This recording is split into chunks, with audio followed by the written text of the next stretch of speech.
Hey everyone, welcome to another episode of the Fitness Mindset Diary.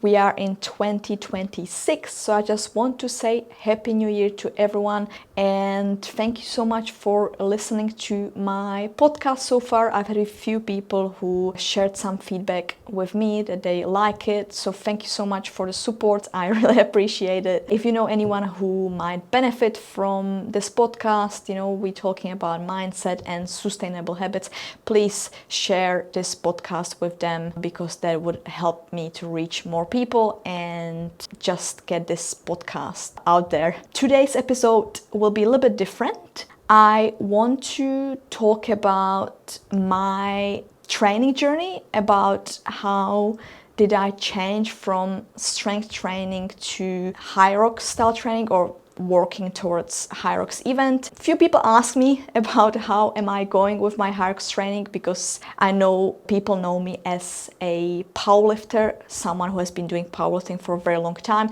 and this change has been out of nowhere. And I want to talk about that today, specifically about the mindset challenges and how my mindset has shifted since changing for this new training style. So there'll be a lot of talking about my own journey, but I'll definitely be sharing with you some advice and some tips on how change is actually beneficial if you do switch from certain training style to a different training style, or even just if you've been doing home workouts, right, and trying to make the change of going to the gym. It can be a huge game changer, and I want to talk to you about that.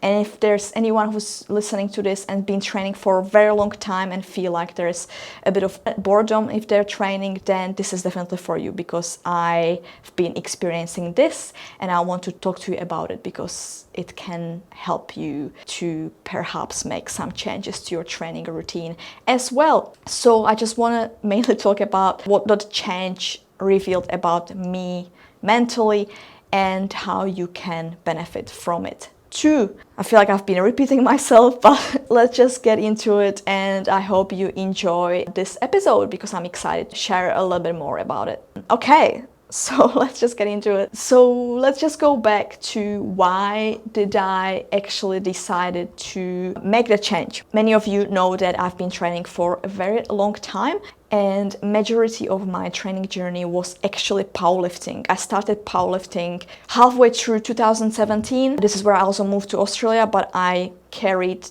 this training style with me to Australia, where I found powerlifting gym and just been doing powerlifting since. And even though I wasn't competing every year, my training was highly specific to improve squat, bench press and deadlift. And that has changed in halfway through last year, where I've decided to just still do strength training but not focus on improving those free lifts. So I've been doing it for a long time. And the skill of powerlifting is pretty difficult. I remember that I was struggling to learn how to do the bench press technique properly, and it was very challenging, same as with deadlifts and squats, and it took me a few years to master the technique. And I can confidently say that I figured it out maybe after that 4 or 5 years, where I've really felt the confidence in my lifts, and I felt like it wasn't challenging me anymore. Of course, powerlifting is about getting stronger, so the challenge itself, it's in progressing in strength. But what wasn't challenging for me it wasn't challenging me mentally. And I am someone who just likes the mental challenges, always liked the mental side of things. And it wasn't there anymore. I felt like I've just been going through the movements pretty much since when I did my powerlifting competition at the end of the year in 2023. I felt like it was challenging, the competition. It's always scary to do the competition, but there was something it just doesn't give me anything. The routine was very familiar and comfortable. I felt like I'm just going through the movements, And the fun fact is that I was already thinking about changing my routine in 2023, but I haven't done it because I'm like, no, my whole identity was being a powerlifter, so I'm like, I'm not going to do something else. I'm teaching people powerlifting because back then I was also taking people to novice powerlifting competitions. So I kind of believe that my identity is to be powerlifter and help people to get into powerlifting. So that's why it was really hard for me to change it, because it was part of my identity. But then in 2024, I already felt that boredom. I was training 3 times a week, going through the movements. I was just like, oh yeah, just another session. And I thought the reason why I have those feelings, because again, I felt like I'm lacking discipline, or that I thought that I'm weak, that I'm thinking about that it doesn't challenge me anymore. There was just lots of weird things in my mindset going on. And when I did the competition at the end of 2024, it was actually one of the best competitions I have done through my powerlifting life, I would say. I've actually placed really well.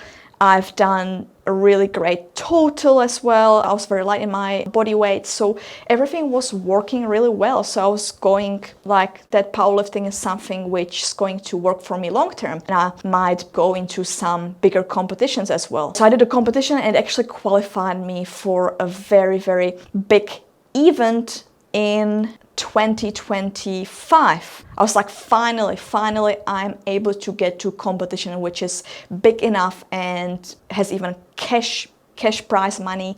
And I was like, that's the time when I can finally challenge myself further. So 2025 started like really well when it comes to, like, I was feeling really motivated that I'm going to get strong, even stronger than before. I'm going to get into this big event. And then in February 2025, the organizer of the event announced that the competition is moving to the United Kingdom after like 2 years it being in Australia. And I was like, oh man, I don't really want to travel to the UK for it, and I knew that there are more competitions I can do, but it just made me really disappointed at the time.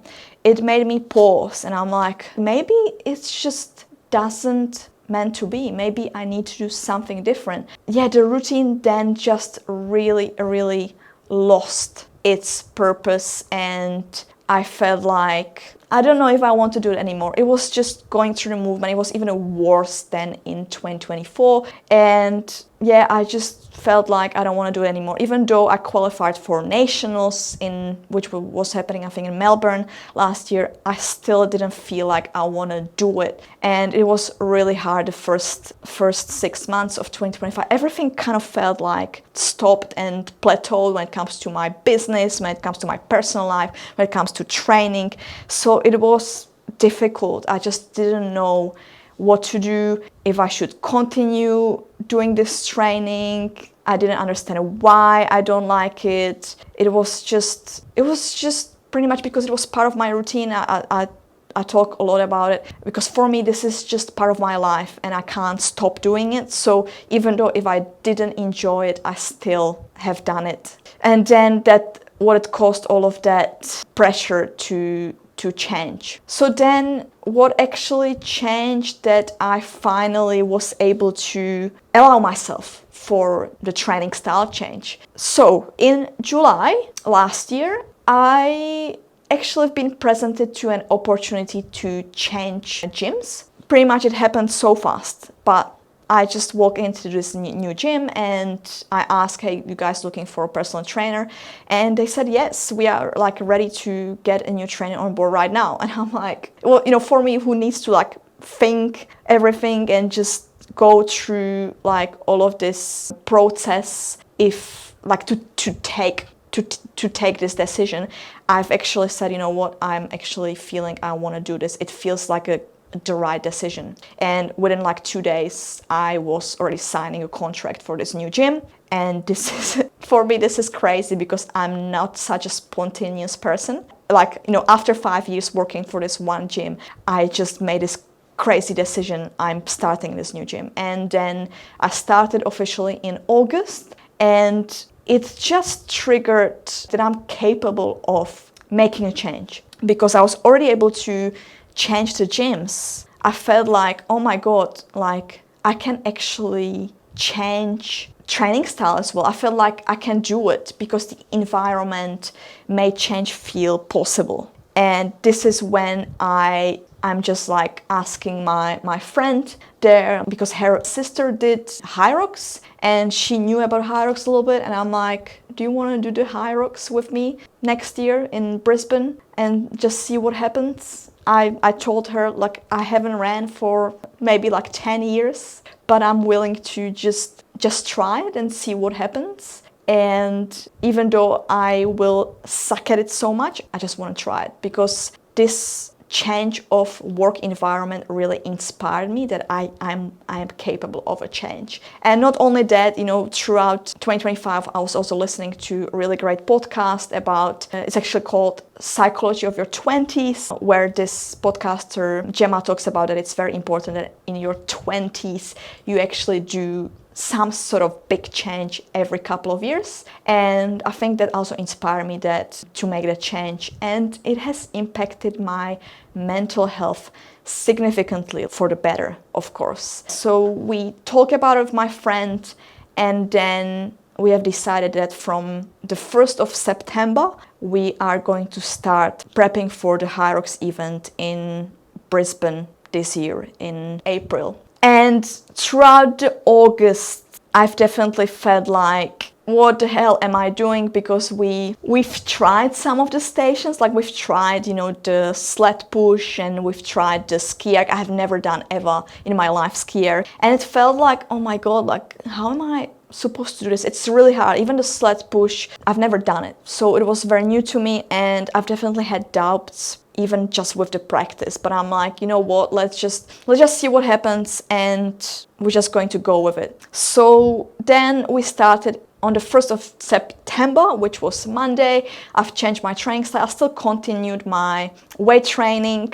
a couple of times, maybe twice, 3 times a week, but we just added, just so we start super slow. So that's really, really important when you're changing training style, that you start slow. Or even if you're starting at the gym, start slow, please. Do not burn yourself out. So what we did is we just did walk and run intervals, where we did like 2 minutes walk and 30 seconds run, or something similar to this, for maybe like five intervals. We started like very easy. And I remember, you know, running outside and doing the 30 seconds run, and I was dying. I was getting stitches. 2 minutes rest wasn't enough for me. It was very difficult.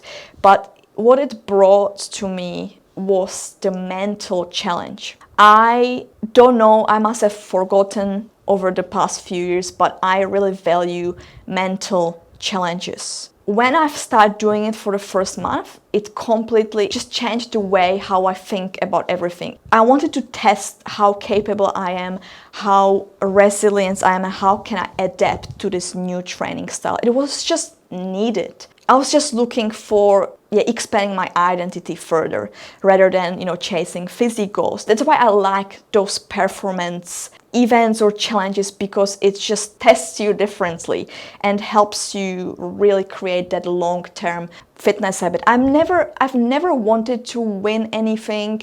It's just about going through the mental challenge. That's all. And this mental challenge of starting something new was very, very uncomfortable. It really made me question everything, because the fatigue, the stitches were the worst, because how the hell I could get stitched after 30 seconds of running? How can I possibly run 8 kilometers plus the stations if I'm getting stitches after 30 seconds of running? Being so bad at something really challenged my ego. It really challenged me. Learning the new skill of sled push, erg, sled pulls, wall balls, everything was very humbling, because I actually recorded a video because I'm trying to document the whole journey of me doing wall balls, like for the first time. And I was gassed like after 6 wall balls. and then knowing that you have to do hundreds of wall balls between two people just sounded so like impossible. But then it started to get better.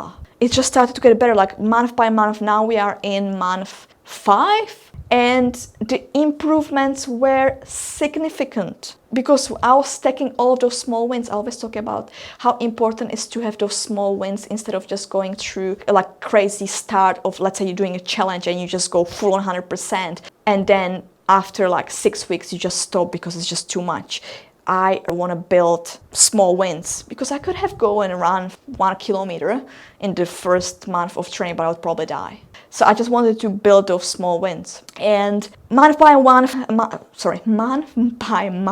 I could see how much we are improving. After first month, we increased the walk and run intervals. We also started running more long distance. We started to adding run and the high rock station, like high intensity training.